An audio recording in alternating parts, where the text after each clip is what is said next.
Quería hacer una breve meditación, después Manuel nos va a guiar para que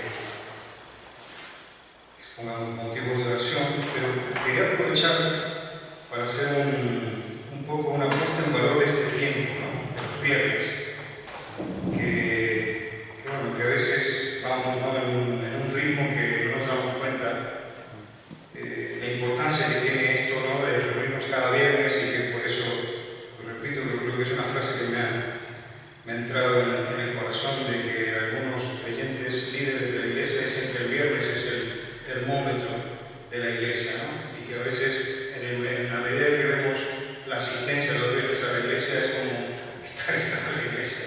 Por lo tanto, es bueno que lo meditemos, y que hoy día vamos a hablar de nuevo un poquito de lo que es la oración, y por qué es importante, ¿no? Que nosotros comuniquemos con nuestro Dios.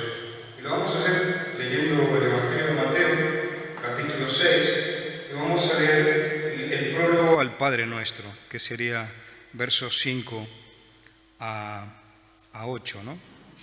Y dice así, la Escritura dice: y cuando ores, no seas como los hipócritas, porque ellos aman el orar en pie en las sinagogas y en las esquinas de las calles para ser vistos de los hombres. De cierto os digo que ya tienen su recompensa. Mas tú, cuando ores, entra en tu aposento, cerrada la puerta, ora a tu Padre que está en lo secreto, y tu Padre que ve en lo secreto te recompensará en público. Y orando, no uséis vanas repeticiones como los gentiles, que piensan que por su palabrería serán oídos.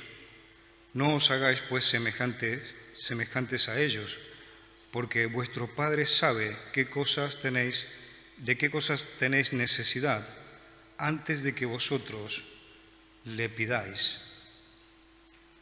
Entonces quería que meditemos este prólogo, y luego vamos a poner en práctica esta disciplina que creo que tiene que ser para cada uno de nosotros, ¿no? Como discípulos de Jesús, de comunicar con nuestro Señor, con nuestro Padre, ¿no?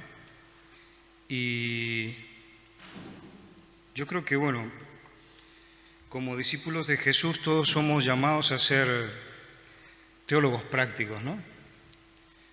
Si bien esto de ser un teólogo lleva mucho, Manuel nos puede decir el esfuerzo que implica, ¿no? Ser un teólogo, pero no obstante eso, cada uno de nosotros es llamado a profundizar sobre la teología, ¿no? Y creo que lo digo esto en el sentido de que la oración viene a ser un poco como una teología práctica. Y creo que es muy importante para que nosotros lo recordemos como discípulos de Jesús, porque creo que es un ámbito de cada uno de nosotros que inclusive podría calificar el famoso dicho ¿no? Que es tan popular y que dice: dime con quién andas y te diré quién eres, ¿no? Yo creo que se podría aplicar a la oración, y podríamos decir: dime cómo oras y te diré quién eres, ¿no? Creo que es tan importante que nosotros recordemos qué es la oración, porque allí, en esa comunicación que nosotros tenemos con nuestro Señor, vamos a expresar lo que es nuestra cosmovisión, ¿no? El otro día Manuel lo explicaba en un curso que teníamos, pero básicamente una cosmovisión es cómo vemos la realidad. O sea, cómo un discípulo de Jesús ve y puede en una síntesis expresar, ¿no? Qué es todo lo que nos rodea, y cuando nosotros oramos a nuestro Dios expresamos eso, ¿no? Y claro, por eso es un tema difícil de tratar la oración, y que claro nos pone un poco en dificultad, ¿no? Y bueno, al ser tan complejo también, ¿quién puede hablar de la oración, no? Y en base un poco a lo que hemos leído en este prólogo al Padre Nuestro, me parece que es interesante que identificamos, y si hacemos memoria así de lo que son nuestros encuentros, ¿no? Que se pueden dar de acuerdo a esta forma en que nosotros vemos, ¿no? En que nosotros practicamos esta teología práctica, valga la redundancia. A veces no pueden existir en medio nuestro oraciones muy repetitivas, ¿no? O sea, a veces escuchamos hermanos que siempre repiten la misma oración o las mismas palabras. Y bueno, son oraciones que no producen en nosotros esa renovación que nosotros necesitamos. A mí me gusta mucho una expresión de Manuel que nos dice, necesitamos refrescarnos, necesitamos un cambio de aire. La oración para nosotros es eso, que nosotros podamos respirar, ¿no?, delante del Señor. Tenemos tanta cosa dentro y el Señor nos propone este canal para poder hablar con Él, y entonces si repetimos palabras, repetimos frases, eso no nos ayuda, ¿no? Después también otro tipo de oraciones que escuchamos mucho a veces en nuestro ambiente son la del tipo de supermercado, ¿no? O sea, escuchamos muchos hermanos, incluido yo mismo, o sea, esto lo hablo primero para mí y después lo compartimos entre todos, ¿no? Pero muchas veces oramos al Señor como si Él fuese un supermercado donde nosotros vamos a hacer la compra, ¿no? Y un lugar donde el proveedor te tiene que dar lo que tú necesitas. Y yo creo que es un modelo que no es correcto, porque allí terminamos nosotros dictándole al Señor lo que tiene que hacer para cada uno de nosotros, y eso no es correcto, porque, por ejemplo, todo lo que hemos cantado no tendría sentido, ¿no? O también a veces se puede dar otro modelo de oración. No sé si saben lo que es una centralita, un call center, cuando, por ejemplo, tenemos algún problema de que tu compañía de teléfono no te funciona bien. ¿Y qué hacemos? Llamamos al servicio del consumidor, ¿no? Ah, mire, que tengo problema, que no me funciona la línea y esto. Y muchas veces nuestras oraciones son similares, ¿no? Tenemos allí un proveedor de nuevo y bueno, estamos nosotros allí orándole y pidiéndole que haga lo que nosotros necesitamos, ¿no? Que solvente un problema que tenemos, ¿no? Como digo, ¿no? Esto de orar es algo que saca de nosotros lo que hemos realmente entendido del Señor. Y creo que cada viernes nosotros tenemos la oportunidad de respirar, tenemos esa oportunidad de hablar con nuestro Señor, y por eso es que quiero que lo pongamos en valor, ¿no? Y también me parece interesante que meditemos en este concepto, ¿no? Que, bueno, nos puede suceder a nosotros, como vemos que sucede, ¿no?, en general en la Iglesia, es que la oración tiene mucho que ver con la meditación y cómo absorbemos la palabra de Dios.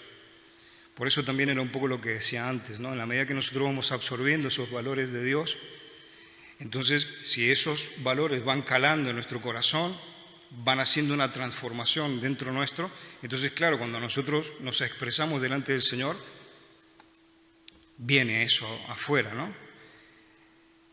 ¿Qué pasa? Si nosotros solamente meditamos y estudiamos la Escritura, el problema es que podemos irnos a un extremo que nos transformamos en orgullosos, ¿no?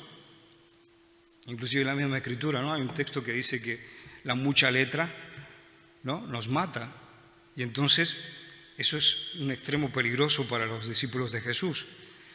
Y por otro lado también decir que podemos ir al otro extremo, ¿no?, que si nosotros nos transformáramos solamente en gente que ora sin meditar la Escritura, entonces muy fácilmente nos iríamos a un fanatismo. Y entonces creo que el reto que tenemos es lograr ese equilibrio, ¿no?, entre una parte y la otra. Meditar, como hacemos.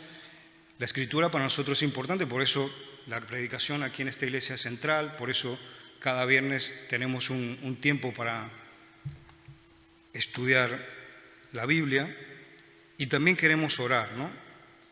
Pero como decimos, ¿no?, ¿qué significa orar?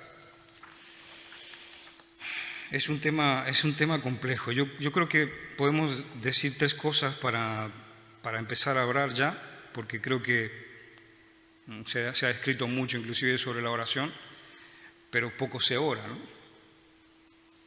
Entonces, creo que es bueno que pensemos tres pistas solamente para esto de la oración, y creo que la primera de ellas es, como nos ha dicho aquí Mateo, ¿no?, que es como que la primera pista que quiero que pensemos es como que el Señor nos invita a entrar en su presencia, ¿no? Aquí nos ha dicho, no seas como los hipócritas, sino que dice, entra en tu recámara y allí en lo secreto donde está tu Señor, habla con tu Señor en lo secreto, ¿no? Y entonces es este reto, ¿no?, de poder entrar allí con humildad en tu corazón para hablar con el Señor. Y bueno, Jesús aquí menciona esa palabra fuerte, ¿no? Que dice, no seas como los hipócritas, ¿no? Que están allí delante de todo el mundo, ahí a ver qué oración más bien articulada, ¿no? Qué palabras, qué términos más teológicos se han expresado. El Señor nos está invitando aquí a que seamos sinceros con Él y que le expongamos nuestro corazón, ¿no? Y creo que también esto nos lleva a pensar de que tiene que ver con el otro punto que quiero que meditemos, ¿no? Si nosotros no oramos, somos orgullosos e incrédulos. Y creo que esto es un gran reto que tenemos los discípulos de Cristo, ¿no? En un mundo poscristiano, posmoderno, donde estamos bombardeados de incredulidad y de materialismo y de todo esto que nos impregna a cada momento, ¿no? Aquí esto de entrar en el aposento de tu corazón habla más de humildad y de dependencia y no de orgullo, de auto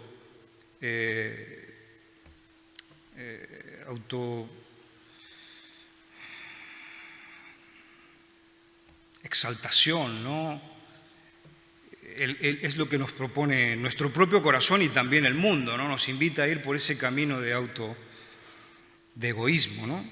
Y aquí estamos pensando en que la oración nos lleva a la humildad y a la dependencia.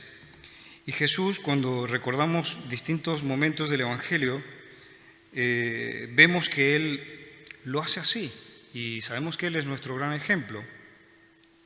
Dice que Él se levantaba muy temprano y se iba solo a orar, o sea, no hacía una oración pública, sino que Él estaba allí solo con el Señor, se iba a lugares apartados, ¿no? Y creo que nosotros tenemos que seguir ese mismo ejemplo, ¿no?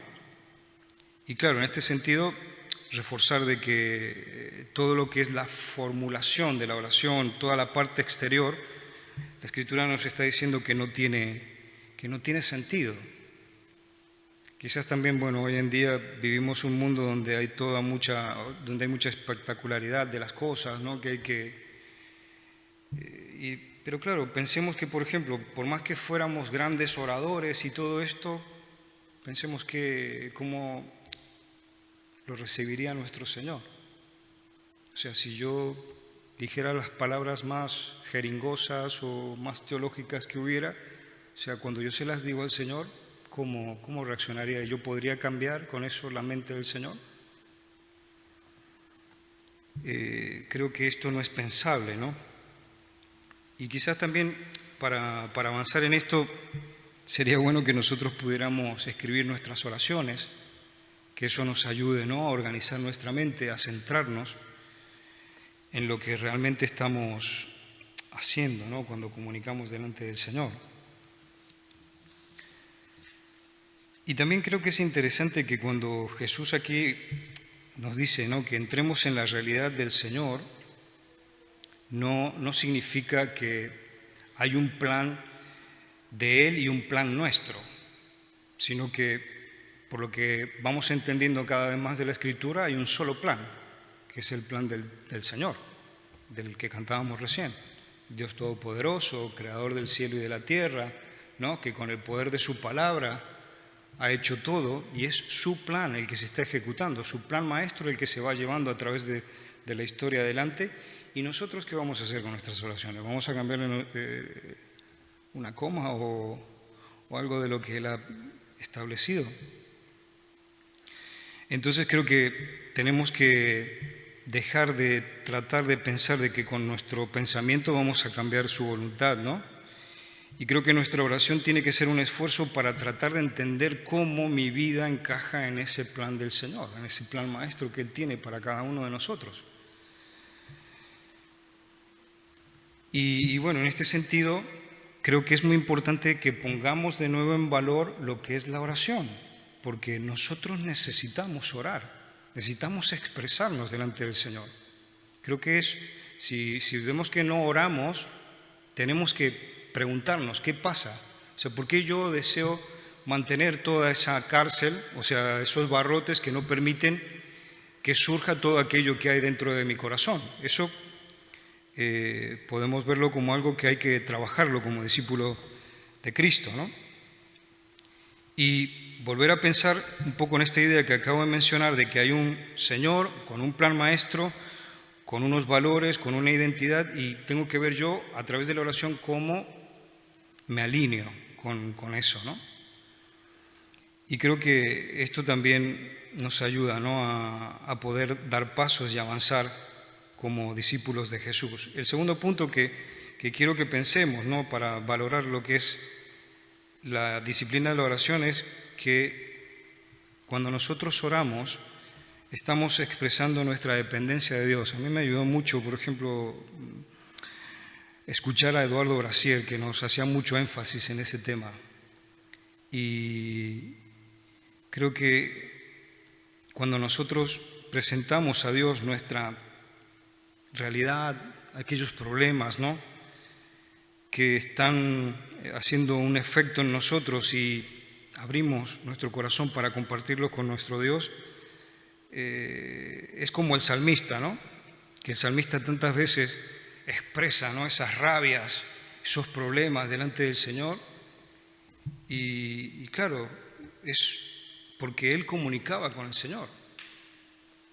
Y es a lo que nosotros estamos llamados a desarrollarnos, ¿no? Porque si, como digo, ¿no?, si nosotros vemos que eso permanece allí enjaulado y no le damos salida, claro, nos hace daño también. Y creo que esto nos lleva también a pensar en un tercer punto, para terminar sobre esto de lo que es la importancia de la oración, es que la Iglesia necesita de nuestras oraciones. O sea, no se trata solamente de mí, de mis problemas, sino que se trata de que la comunidad necesita que nos escuchemos los unos a los otros orar, compartir estas cargas. Entonces, en ese sentido, la oración es como un compromiso solidario de todos nosotros que vamos caminando juntos este camino cristiano que el Señor nos ha hecho hacer juntos, ¿no? Y claro, de esta forma nosotros estamos conectados y caminando juntos, y por más que podemos tener esos motivos que son tan personalísimos, ¿no?, porque cada situación de cada uno de nosotros es tan distinta, pero el hecho de que el Señor nos ha puesto con una base común aquí en Vilanova, que nosotros nos congregamos aquí, nos permite llevar en conjunto, ¿no?, esta realidad de cada una de nuestras personas, de nuestras familias. Pero claro, si nosotros no tenemos una vida de oración personal, mucho menos podemos orar comunitariamente, porque yo no puedo compartir con los demás lo que yo no hago a nivel individual, ¿no? Pero, repito, esto creo que es importante que lo tomemos en cuenta, porque la Iglesia necesita que nosotros expresemos nuestras oraciones, porque, como decía Brasier, ¿no?, estamos tan bombardeados de incredulidad que, claro, cuando tú ponte a pensar, estás hablando al Señor y orando, estás declarando que Él está escuchándote. Y si nosotros, entre nosotros, expresamos esa realidad, es algo que nos motiva mutuamente, que nos refuerza, que nos consuela, y el Señor se glorifica en medio nuestro. Y Él lo que quiere, si bien quiere que nosotros les pongamos nuestros motivos personales, pero a través de la Escritura vemos que Él se goza en medio de su pueblo, ¿no? Entonces, de esa manera, nosotros juntos podemos avanzar a nivel personal, en nuestras familias y también como comunidad. Y bueno, dicho un poco todo esto, creo que, como decía, ¿no?, en la introducción, lo mejor es que oremos y que pongamos en práctica esta teología cristiana que nos hace tanto bien. Entonces, Manuel, si nos puedes dirigir en el tiempo de oración, será muy bueno.